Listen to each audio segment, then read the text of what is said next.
They shoved her into the open grave at her father's funeral. The crowd gasped. Her stepmother smiled.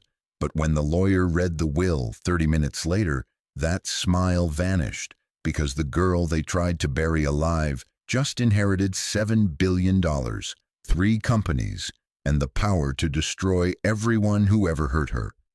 Ayana Adeyemi was 23 years old and already exhausted from living. Not the kind of tired you fix with a good night's sleep, but the bone-deep exhaustion that comes from working 3 jobs and still wondering if you'll make rent.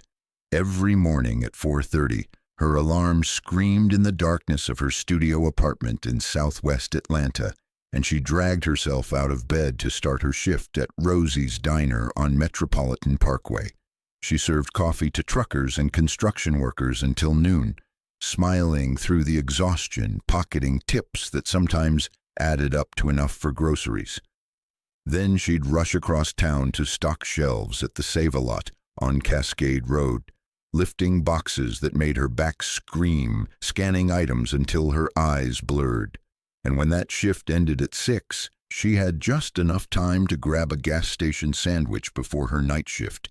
Cleaning offices downtown started at 7. She'd mop floors in empty corporate buildings until midnight, her reflection in the polished marble a ghost of who she used to be. 3 jobs, 7 days a week, and still the eviction notices kept sliding under her door. Her apartment was a testament to survival, not living. The studio was barely 300 square feet, with water stains spreading across the ceiling like dark continents on a map. Roaches scattered when she turned on the lights, and she'd stopped being disgusted by them months ago. They were just roommates now, unwelcome but persistent.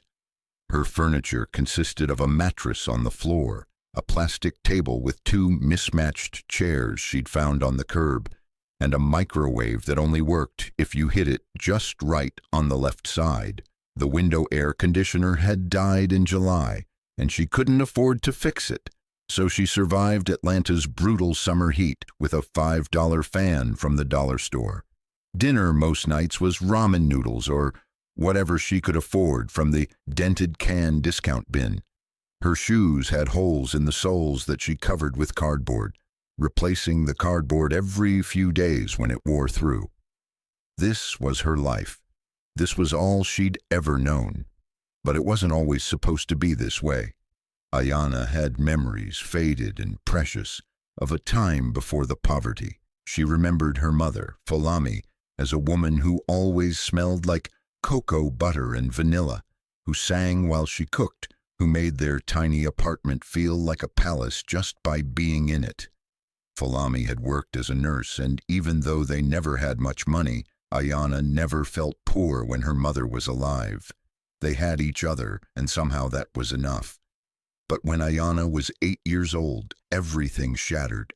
Her mother got sick, cancer, aggressive and merciless, and died within 6 months. Ayana remembered those final days in the hospital, her mother's hand thin and cold in hers, her voice barely a whisper. "Baby girl," Falami had said, "your father loves you. He can't be here, but he loves you. Don't ever forget that you're worthy of everything. Everything, baby, you hear me?"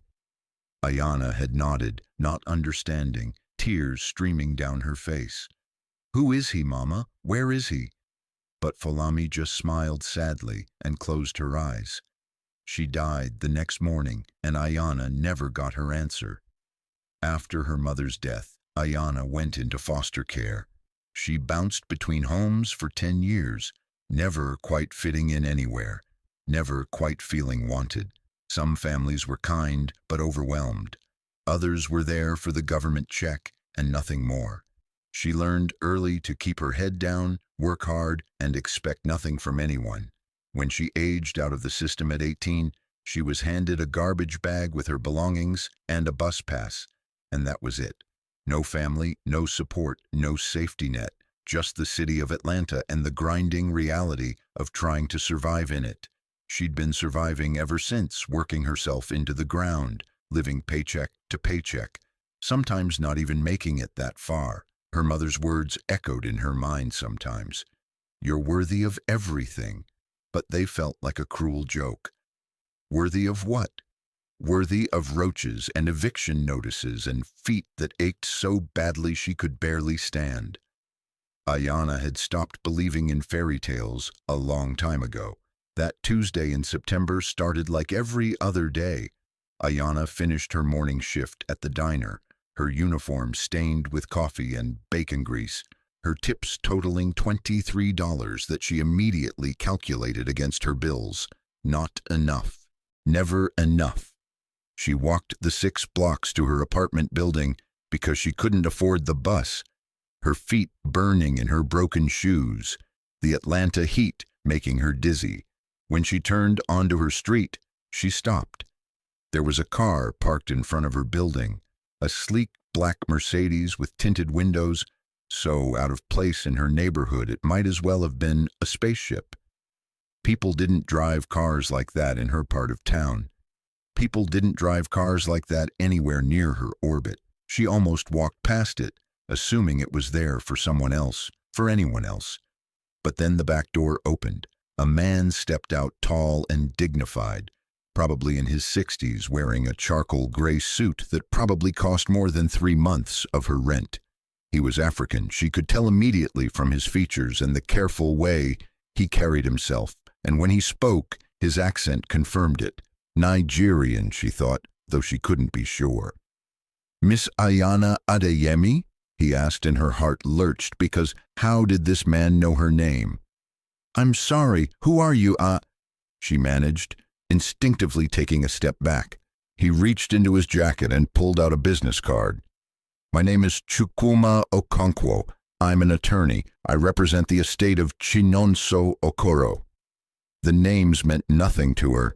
She stared at him, confused, waiting for this to make sense. "I'm sorry, I think you have the wrong person," she said. "I don't know anyone named Chinonso Okoro." The lawyer's expression softened, something like pity crossing his face. "Miss Adeyemi, Chinonso Okoro was your father. He passed away 3 days ago. The funeral is tomorrow at 2 o'clock. You're requested to attend." The world tilted. Ayana's father. She had a father, and he had a name, and he was dead. All in the same breath, all in the same impossible moment. "My father?" she whispered. I never knew." Mr. Okonkwo nodded slowly. "I understand this is a shock. Your father kept his relationship with your mother private for many years, but he never forgot you, Miss Adeyemi. He followed your life from a distance." He reached into the car and pulled out a garment bag and a small envelope. "The funeral will be held at his estate in Buckhead. Here is appropriate attire and the address. Please come alone. There are complications with the family." He handed her the items, and before she could ask any of the 1,000 questions flooding her mind, he got back in the Mercedes and drove away, leaving her standing on the sidewalk holding a garment bag and everything she thought she knew about her life completely shattered. That night, Ayana couldn't sleep. She lay on her mattress staring at the ceiling, the garment bag hanging on the back of her door like an accusation. Inside was a simple but elegant black dress, the fabric softer than anything she'd ever touched, and a pair of shoes that actually fit. The envelope contained only an address in Buckhead, one of Atlanta's wealthiest neighborhoods where old money and new money collided in mansions behind iron gates. Her father had lived there. Her father had existed. Her father had known about her and never came. The anger came first, hot and sharp. How dare he watch her struggle, watch her suffer, watch her work herself into the ground and never once reach out. How dare he die before she could ask him why? But underneath the anger was something else, a desperate, childish hope she thought she'd killed years ago. He'd followed her life. He'd sent a lawyer. He'd wanted her at his funeral. Maybe, just maybe, there was a reason. Maybe he'd cared in his own broken way. She didn't know if she'd go. She fell asleep, still not knowing. But when her alarm went off at 4:30, She called in sick to all 3 jobs for the first time in 2 years, and she knew she'd made her decision. The estate in Buckhead was obscene. That was the only word Ayana could think of as the Uber driver pulled up to gates that looked like they belonged to a palace. Stone pillars, actual fountains with cherubs, a driveway that curved through manicured gardens toward a house, no, a mansion, that was bigger than her entire apartment building. The driver whistled low. "Somebody in there got money," he said, and Ayana could only nod, her mouth dry. She'd put on the black dress that morning with shaking hands, and it fit perfectly, which somehow made everything worse. Had her father known her size? Had he been watching that closely? She paid the driver with the last of her tip money and stepped out onto cobblestones, feeling like an imposter, like someone who'd wandered into the wrong movie. People were everywhere. Mourners in designer clothes, servers in crisp uniforms carrying trays of champagne, a string quartet playing something somber near the rose garden. Everyone looked expensive. Everyone looked like they belonged. Ayana walked toward the house with her head down, trying not to meet anyone's eyes, trying to be invisible. But she felt the stares, heard the whispers. "Who is she? I've never seen her before. Look at her shoes." She made it to the main hall where the service was being held, and that's when she saw them, the family. The woman at the front of the room was impossible to miss, draped in black Chanel, diamonds dripping from her ears and wrists, her hair pulled back in a sleek bun that probably required a professional. She was beautiful in a cold, sharp way, like a knife. Mid-40s, Ayana guessed, with the kind of ageless face that money could buy. This had to be Dalila, the wife, her stepmother technically, though the word felt absurd. Next to her stood a young man in an expensive suit, mid-20s, scrolling through his phone with an expression of bored entitlement. He had their father's nose, Ayana realized with a jolt, her half-brother then. And beside him, a young woman in designer black, taking a selfie, actually taking a selfie at a funeral, her face perfectly made up, her expression performatively sad for the camera. The stepsister. Ayana's stomach turned. This was her father's real family, the ones he'd chosen, the ones he'd claimed. Dalila's eyes found her across the room, and Ayana watched recognition flicker across her face. The woman's expression went from neutral to disgusted in half a second. She leaned over to whisper something to her son, and he looked up from his phone, following his mother's gaze. When his eyes landed on Ayana, he smirked. The daughter noticed the commotion and stopped taking photos long enough to stare, her perfectly painted lips curling into something cruel. They knew who she was. Somehow, they knew. Dalila stood and walked toward her, her heels clicking on the marble floor like gunshots. The room seemed to quiet as she approached, and Ayana felt every eye turn toward them. "So," Dalila said, her voice smooth as poison, "you're the bastard child, the mistake." The word hit like a slap. Ayana opened her mouth, closed it, had no idea what to say. I was invited," she managed. "My name is Ayana. I'm his daughter." Dalila's laugh was sharp and cold. "Daughter? Honey, you're a 9-month inconvenience from a fling that should have been forgotten. Your mother was paid very well to disappear. Clearly she didn't teach you to do the same." The son approached now, hands in his pockets, looking Ayana up and down like she was something he'd scraped off his shoe. "You've got some nerve showing up here," he said. His name was Jabari, she'd later learn, and he ran one of her father's companies with the confidence of someone who'd never had to prove himself. "This is a family event, for actual family." The daughter, Sana, had her phone out now, filming. "This is literally so embarrassing for you," she said, her voice saccharine and cruel. "Like, did you really think you'd fit in here? You're basically homeless, right? I can tell from your shoes." Ayana looked down at her feet, at the shoes Mr. Okonkwo had sent that had seemed so nice but apparently screamed poverty to these people, and felt something inside her crack. "I didn't come here to fit in," she said quietly. "I came to say goodbye to my father." Dalila's face twisted. "Your father, he never wanted you. He paid your whore mother to stay away, and when she died, he celebrated. You are nothing. You have always been nothing. And if you have any dignity at all, you'll leave before the service starts." Ayana wanted to run. Every instinct screamed at her to turn around, walk out, never look back. But something kept her feet planted. Maybe it was her mother's voice in her head, "You're worthy of everything." Maybe it was pure, stubborn pride. Maybe she just wanted to see the man who'd created her, even if it was only his body in a casket. "I'm staying," she said, and was surprised by how steady her voice sounded. Dalila's eyes went cold. "Fine, but you sit in the back, with the staff. That's where you belong anyway." She turned on her heel and walked back to the front row, her children following, and Ayana was left standing alone in a room full of strangers who'd just witnessed her humiliation. The service was beautiful and empty. A pastor named Reverend Chimelu spoke about Chinonso Okoro as a pillar of the community, a devoted husband, a loving father. He talked about his business acumen, his philanthropy, his commitment to family values.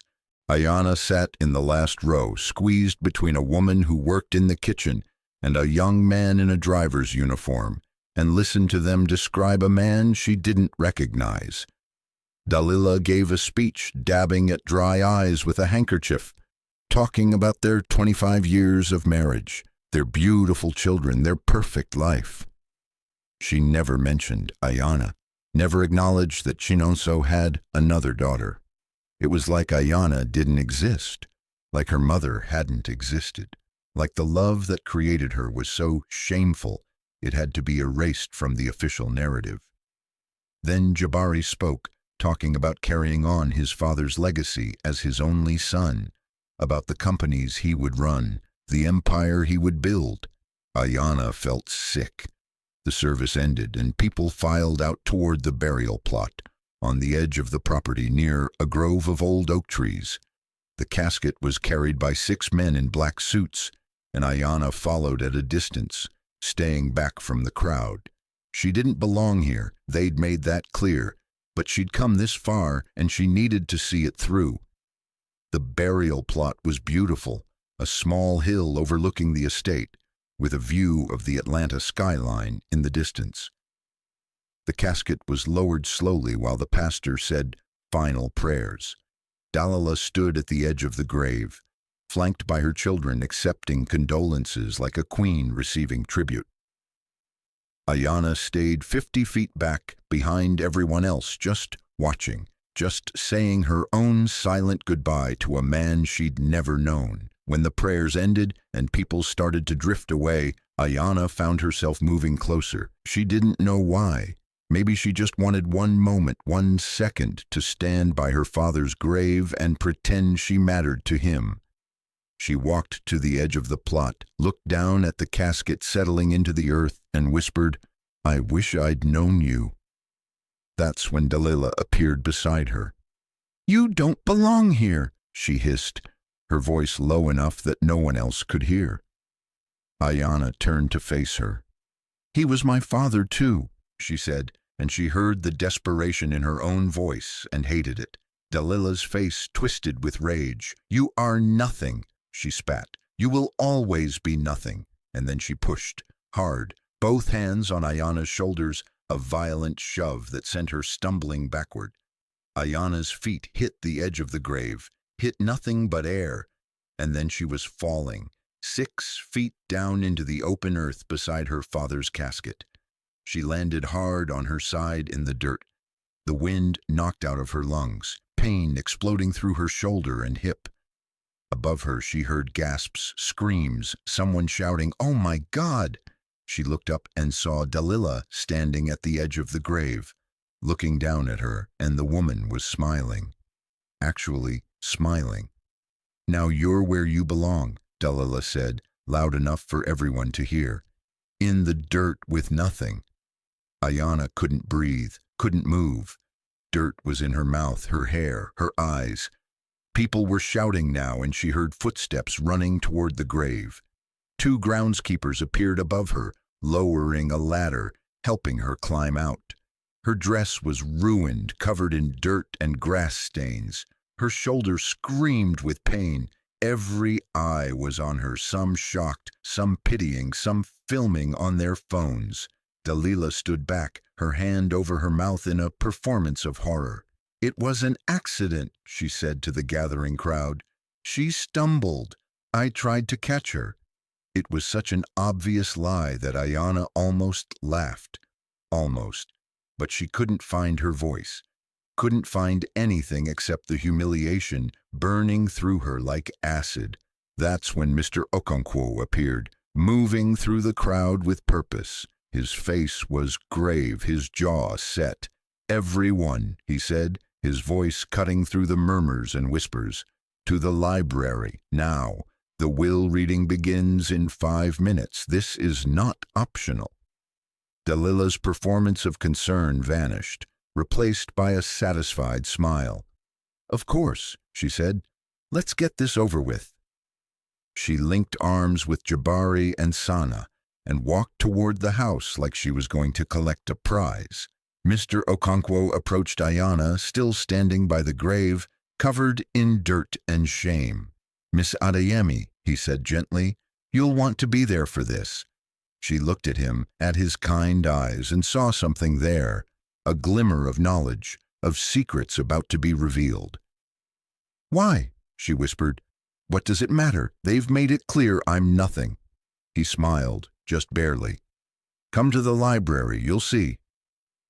The library was massive, all dark wood and floor-to-ceiling bookshelves, with a conference table in the center that could seat 20. Dalila sat at the head of the table like she owned it, Jabari on her right, Sana on her left. They were already talking about money, their voices carrying across the room with casual arrogance. "I'm thinking we sell the Savannah house," Dalila was saying. "It's too old-fashioned. We need something modern." Jabari nodded. "I want to expand the tech company into AI. We need at least 50 million for the initial investment." Sana was scrolling through vacation rentals on her phone. "I need like a month in the Maldives," she said. "For content. My followers are expecting something major." They didn't even glance at Ayana as she entered, still covered in dirt from the grave.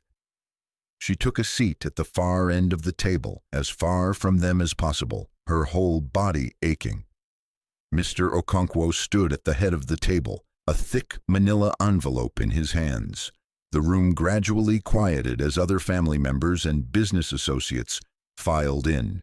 Cousins, executives, people whose names Ayana didn't know and would never learn.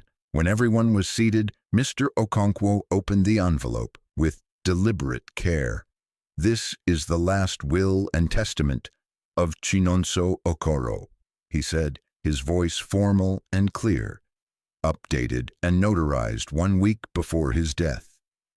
Dalila leaned back in her chair, confident. Jabari was already making notes on his phone about business plans. Sana was still shopping for flights. None of them had any idea what was coming. Mr. Okonkwo began to read. "To my wife, Dalila Okoro, I leave the beach house in Savannah, Georgia, and a sum of $2 million. The room went silent. Dalila's smile faltered. "Wait," she said. "Just the Savannah house? What about this house? What about the penthouse in New York?" Mr. Okonkwo continued as if she hadn't spoken. "To my son, Jabari Okoro, I leave a sum of $1 million and full ownership of the BMW dealership in Augusta, Georgia." Jabari stood up so fast his chair screeched across the floor. "That's the smallest business. What about Okoro Technologies?" "I run Okoro Technologies." Mr. Okonkwo's expression didn't change. "To my daughter, Sana Okoro, I leave a sum of $500,000 and the family jewelry collection valued at approximately $200,000. Sana's mouth fell open. $500,000. That's not even enough to buy a decent condo in Midtown. This is insane. The room was chaos now, voices rising, people demanding explanations. Dalila was on her feet, her face flushed with rage. "There's been a mistake," she said. "This can't be right. I was married to him for 25 years. Mr. Okonkwo raised his hand for silence, and somehow the room obeyed. "To my daughter, Ayana Adeyemi," he said, and the room went dead quiet. Every head turned toward Ayana, sitting at the end of the table in her dirt-stained dress, her hair a mess, her shoulders still throbbing. She felt like she couldn't breathe. "I leave the controlling shares, 70% of Okoro Technologies, valued at approximately $4.2 billion. Dalila screamed. Actually screamed. "What?" Mr. Okonkwo continued, his voice steady. "The entirety of Okoro Real Estate Holdings, valued at $2.1 billion. Jabari slammed his hands on the table. "This is a mistake. She's not even—" "Okoro Investment Group, valued at $900 million. Sana was crying now, mascara running down her face. "This isn't fair! This isn't fair!" "The primary residence here in Buckhead, valued at $12 million. The penthouse in New York, valued at $8 million. The villa in Martha's Vineyard, valued at $6 million. And all remaining assets, accounts, properties, and investments. The total estate value is approximately $7.3 billion. The room erupted. Dalila rushed toward the table, trying to grab the will. "I'll contest this. 25 years. I gave him 25 years. Mr. Okonkwo stepped back, the document safe in his hands. "The will is ironclad, Mrs. Okoro, witnessed by 3 attorneys and a superior court judge. It cannot be contested." Jabari was shouting about lawsuits, about unfairness, about how he'd worked for the company. Sana was sobbing into her hands, and Ayana sat frozen, unable to process what she'd just heard. $7 billion. It wasn't real. It couldn't be real. "There's more," Mr. Okonkwo said, and somehow his voice cut through the noise. Mr. Okoro left a personal letter to be read aloud. He pulled out a single sheet of paper, and the room went silent again. He began to read. "Ayana, my daughter, my greatest regret is not claiming you publicly while I lived. Your mother, Folami, was the love of my life. When I met her, I was already engaged to Dalila, a marriage arranged by our families for business purposes, for appearances, for all the wrong reasons. I should have had the courage to walk away. I didn't. I married Dalila as expected, and I kept Folami as my secret. I told myself I was protecting her from the scrutiny, from my family's judgment. The truth is, I was protecting myself. I was a coward. When Folami got pregnant with you, I should have claimed you both. I should have divorced Dalila and built a life with the woman I actually loved. Instead, I gave Folami money and promises and nothing real. She never asked for more. She never demanded anything. She just loved me, and she loved you, and I failed you both." The letter continued, and Ayana felt tears streaming down her face, unable to stop them. "After your mother died, I watched you from a distance. I knew where you were, what schools you attended, every foster home you lived in. I put money in trust accounts you didn't know existed, waiting for the day I'd have the courage to face you. But I never did. I watched you struggle. I watched you work 3 jobs. I watched you live in poverty while I lived in luxury, and I did nothing. I told myself I was waiting for the right time. There was never a right time. There was only my cowardice." Mr. Okonkwo's voice was thick with emotion now. "But I also watched your character. I saw how you helped your neighbors, even when you could barely feed yourself. I saw how you worked without complaining, how you showed up every day with dignity. I had investigators follow my legitimate children too, I saw Dalila embezzle from my companies. I saw Jabari run the tech division into the ground with his incompetence and arrogance. I saw Sanaa waste hundreds of thousands of dollars on vanity while people starved. They proved themselves greedy, wasteful, and cruel. You proved yourself worthy. You are my legacy, Ayana, not the children I raised with privilege who learn nothing but entitlement. You, the daughter I abandoned but who survived anyway, who thrived in spite of me, not because of me. I'm giving you everything because you're the only one who deserves it. Build the empire I couldn't. Be the person I failed to be. Help people the way I should have helped you. I'm sorry I can't say this to your face. I'm sorry for everything. But know that you were loved. You are loved. You are my pride. You are my daughter. You are everything. Your father, Chinonso Okoro. The silence in the room was absolute. Ayana couldn't see through her tears, couldn't speak, couldn't move. Her father had loved her, had watched her, had seen her, and he'd given her everything, not just the money, but the validation she'd spent her whole life craving. This is bullshit, Dalila shrieked, shattering the moment. 25 years of my life. I'll sue. I'll fight this. Mr. Okonkwo's face hardened. You may try, Mrs. Okoro, but the will is legal and binding. Additionally, our forensic accountants have discovered that you've embezzled approximately $15 million from the Okoro companies over the past decade. Mr. Okoro knew but chose not to prosecute while he was alive. That decision now rests with Miss Adeyemi as the majority owner of said companies. Dalila went white. You can't prove that. We can. And we will, if you choose to contest this will. Additionally, Mrs. Okoro, you have 30 days to vacate this property. It now belongs to Miss Adeyemi. Jabari turned on Ayana, his face twisted with rage. You're just going to take everything. You don't even know how to run a company. You're nobody.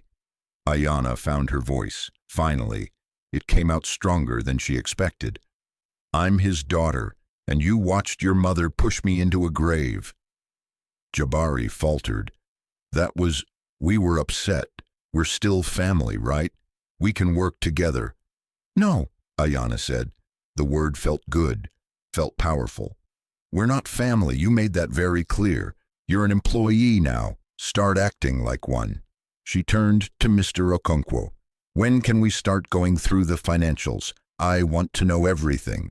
He smiled, a real smile this time.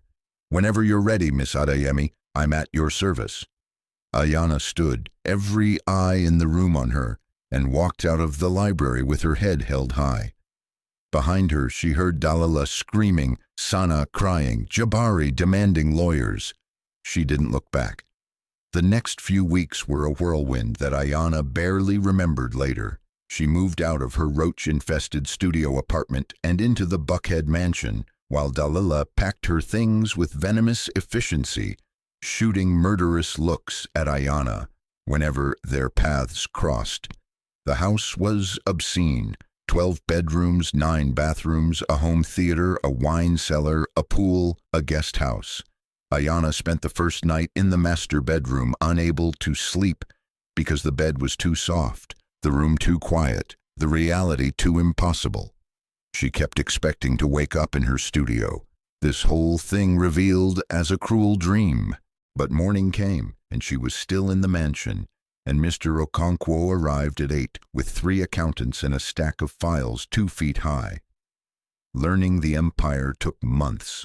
Okoro Technologies was the largest asset, a software and AI company with 1,200 employees across 4 states, specializing in educational technology and data analytics.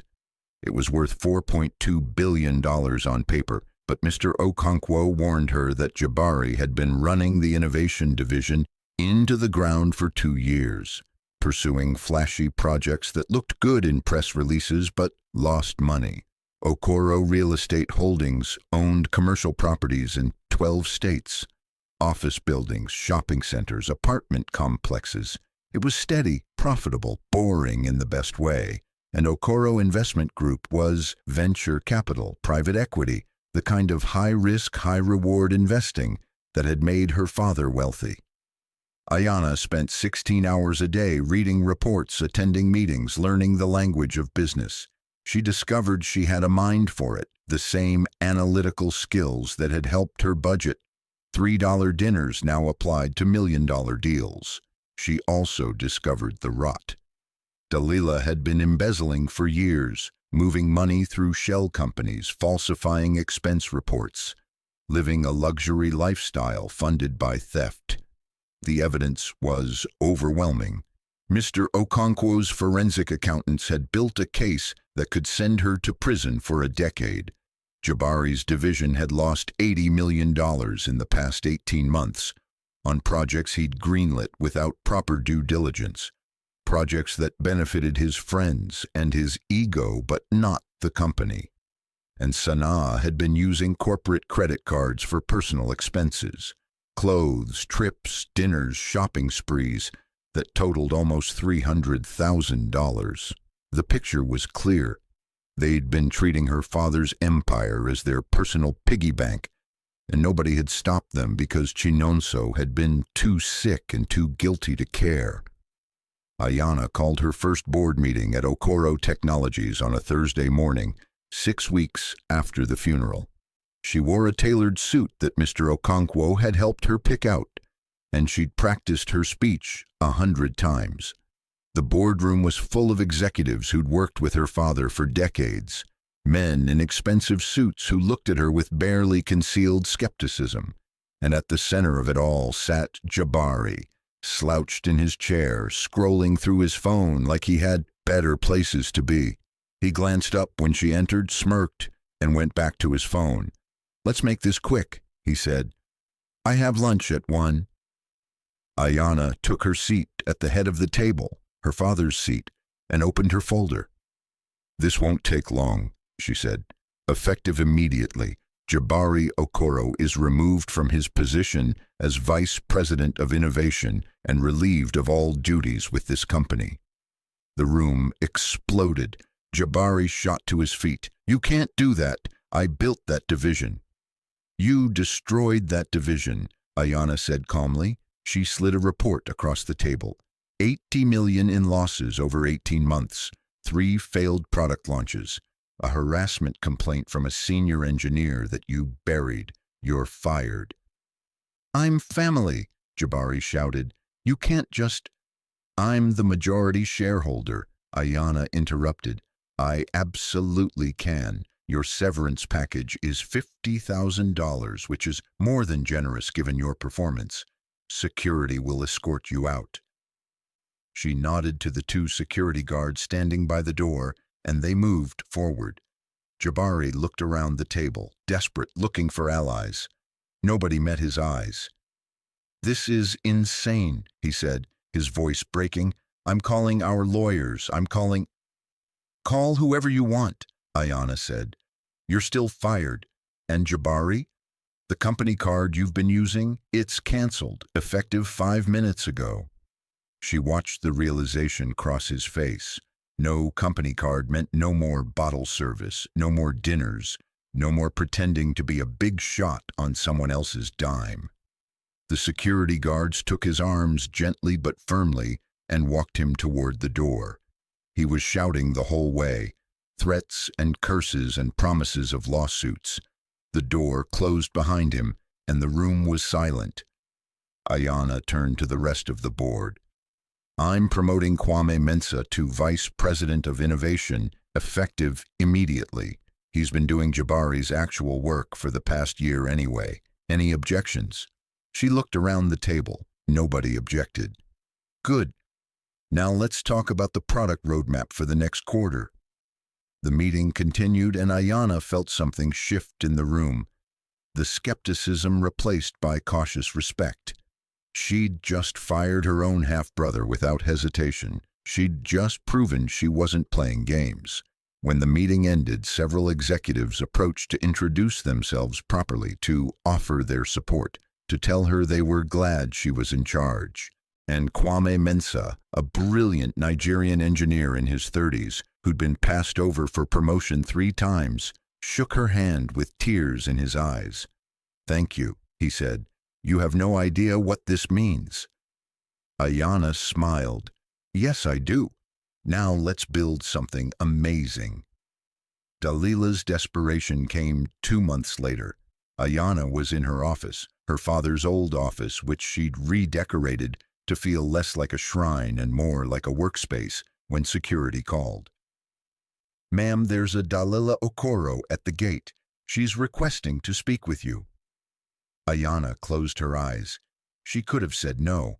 Should have said no. "Let her through," she said, but she doesn't come past the foyer." 10 minutes later, Dalila stood in the marble entrance hall of the mansion she used to own, looking smaller somehow, older. Her designer clothes were still expensive, but there was something worn about her now, something defeated. "Thank you for seeing me," she said, and Ayana heard the effort it took for her to be civil. "What do you want, Dalila?" Ayana asked. No pleasantries, no pretense. Dalila took a breath. "I need help. The Savannah house sold, but after taxes and debts, I have almost nothing left. The $1 million is gone, legal fees, trying to contest the will. I'm living in a rental. I need you to give me one of the smaller properties, just something small. I won't ask for anything else." Ayana stared at her. This woman who'd pushed her into a grave, who'd called her nothing, who'd embezzled millions. "You stole $15 million from my father's companies," Ayana said quietly. "You lived in luxury for decades while I ate ramen. You pushed me into my father's grave in front of 200 people. And now you want my help?" Dalila's face flushed. "I was angry. You ruined everything. "I didn't ruin anything," Ayana interrupted. "You did. You embezzled. You raised entitled children who can't function without money they didn't earn. You made your choices." "Please," Dalila said, and there were actual tears now. "I have nothing. I'm 50 years old. Who's going to hire me? I'll give you anything. Just help me." Ayana felt nothing. No satisfaction in seeing her broken. No anger anymore. Just exhaustion. "I'll make you one offer," she said. "The district attorney has the evidence of your embezzlement. They're ready to file charges. You're looking at 10 years in prison. But if you plead guilty, return what you can, and cooperate fully, I'll support minimum sentencing. You'll do maybe 2 years instead of 10. Dalila's mouth opened, closed. "You'd send me to prison?" "You sent yourself to prison," Ayana said. "I'm offering you a chance to minimize the damage. Take it or don't. I don't care anymore." Dalila left without another word, and 3 weeks later, she was arrested at her rental apartment in East Atlanta. The news covered it. Widow of tech mogul charged with embezzlement. And Ayana watched the coverage with detached interest. In the end, Dalila took the plea deal. 2 years in federal prison, restitution of $2 million that she sold everything to scrape together. Ayana visited her once in jail, not out of forgiveness, but out of closure. Dalila sat across from her in an orange jumpsuit, looking hollow. "Why did you help me?" she asked. "The plea deal. You could have let me rot." Ayana considered the question. "Because my father taught me something, even in death. Revenge feels good for a moment, but building something that helps people feels good forever. You destroyed yourself. I don't need to destroy you more." Dalila started crying, real sobs this time, her whole body shaking. "I'm sorry," she choked out. "I'm so sorry." Ayana stood. "I know," she said, and she walked out, free in a way Dalila would never be. Sanaa's fall was public and brutal. 2 days after the will reading, she posted a YouTube video titled "My Evil Stepsister Stole My Inheritance," and it went viral immediately. 2 million views in 24 hours. But the comments weren't what she expected. Someone had leaked footage from the funeral, Dalila pushing Ayana into the grave, standing over her smiling. The clip spread across TikTok, Twitter, Instagram. Suddenly, Sana wasn't the victim. She was the villain's daughter, her comment section filled with fury. You stood there and filmed her suffering. Your mom tried to kill her and you did nothing. You don't deserve a single dollar. Within 48 hours, Sana lost 1.5 million followers. Her sponsorship deals, makeup companies, fashion brands, lifestyle apps, all canceled. Her Instagram went from ads and partnerships to desperate posts trying to explain, to justify, to salvage something. It didn't work. 6 months later, Sana showed up at Okoro Technologies headquarters. Security called Ayana before letting her up, and Ayana almost said no. But curiosity won. Sana walked into her office looking like a different person. No designer clothes, no professional makeup, just jeans and a hoodie and the kind of exhaustion Ayana recognized from her own mirror a year ago. What do you want? Ayana asked, not unkindly. Sana sat down without being invited, and Ayana saw her hands were shaking. I need a job, she said. I can't get hired anywhere. My name is toxic. I'm living with a roommate in a basement in Decatur. I'm working retail and I can barely make rent. I know I don't deserve your help. I know I was awful to you, but I don't know what else to do. Ayana studied her, saw something genuine in her desperation. Why should I help you? She asked. Sana's eyes filled with tears. Because you're better than us, better than we ever were, and maybe I can learn to be better too. I don't know, I'm just asking. Ayana thought about it, thought about the girl she used to be, desperate and alone. Thought about her father's letter, help people the way I should have helped you. She sighed. I'll give you a job, she said, and watched hope flare in Sana's eyes.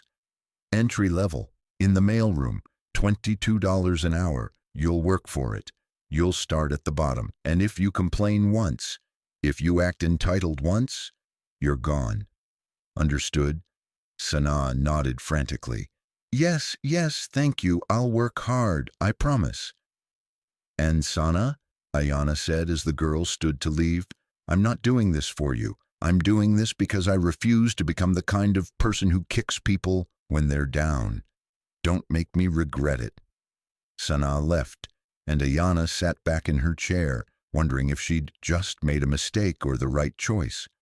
Time would tell.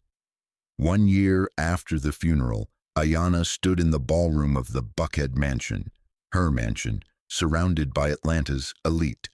She'd transformed the space into a fundraising gala for the Falami Foundation, the non-profit she'd created in her mother's memory. The foundation provided scholarships for children of single parents, funded after-school programs in underserved communities, and offered job training for people transitioning out of poverty or foster care. Tonight's gala would raise $50 million. $50 million.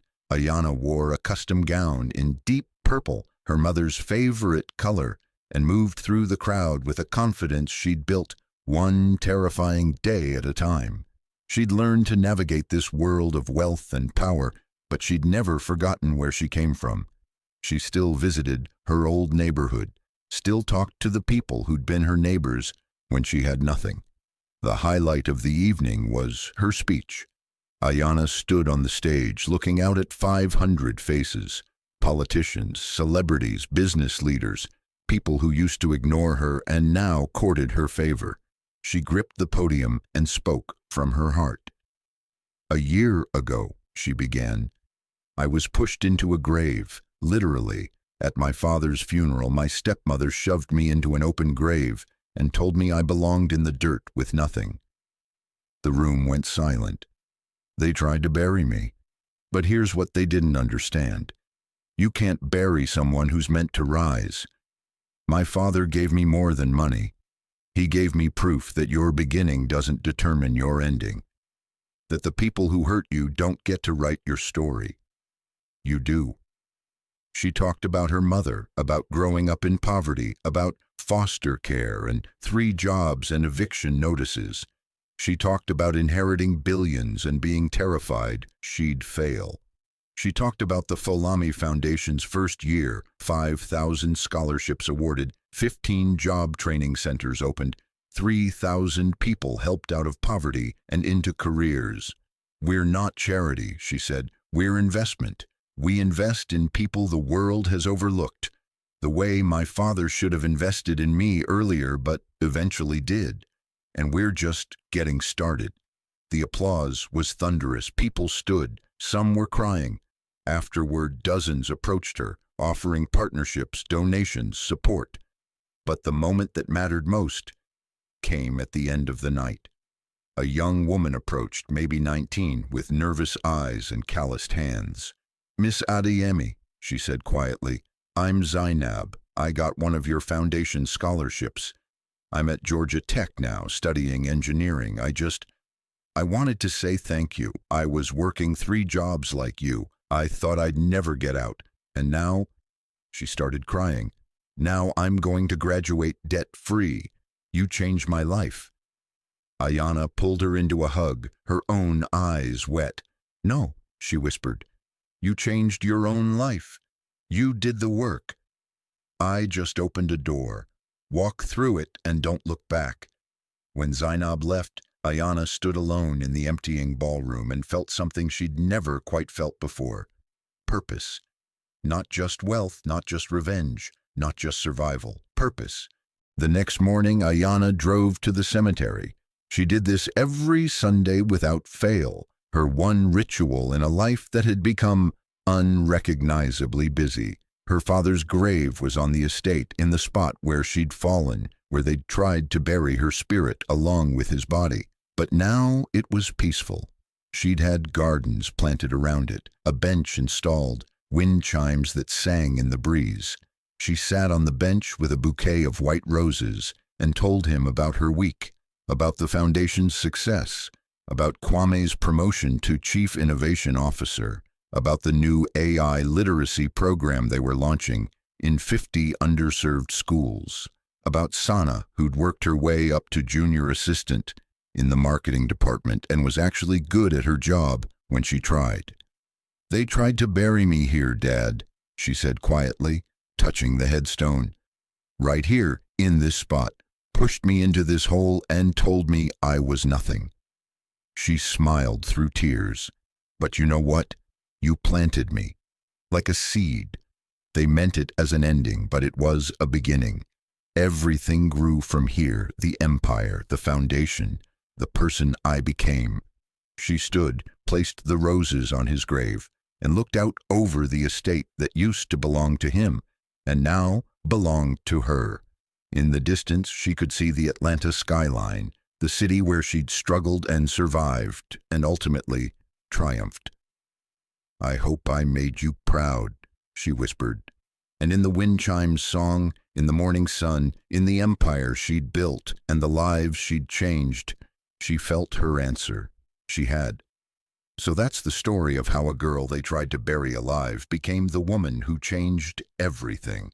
Ayana Adeyemi went from 3 jobs and a roach-infested apartment to $7 billion and an empire. But more importantly, she went from invisible to unstoppable. She took the cruelty meant to destroy her and transformed it into purpose. She took the inheritance they tried to deny her and used it to help thousands of people just like her. Overlooked, underestimated, worthy of so much more than the world told them they deserved. Dalila served 18 months and now works at a call center, living quietly in a modest apartment forever marked by her crimes. Jabari manages a small tech startup after 3 years of unemployment taught him humility he should have learned decades ago. Sana still works at Okoro Technologies, no longer in the mailroom but not in the executive suite either, building a career on actual merit for the first time in her life. And Ayana? She expanded the empire to $12 billion. She helped 100,000 families escape poverty. She donated $500 million to education. She became one of the most influential women in American business. featured on magazine covers, speaking at conferences, inspiring a generation.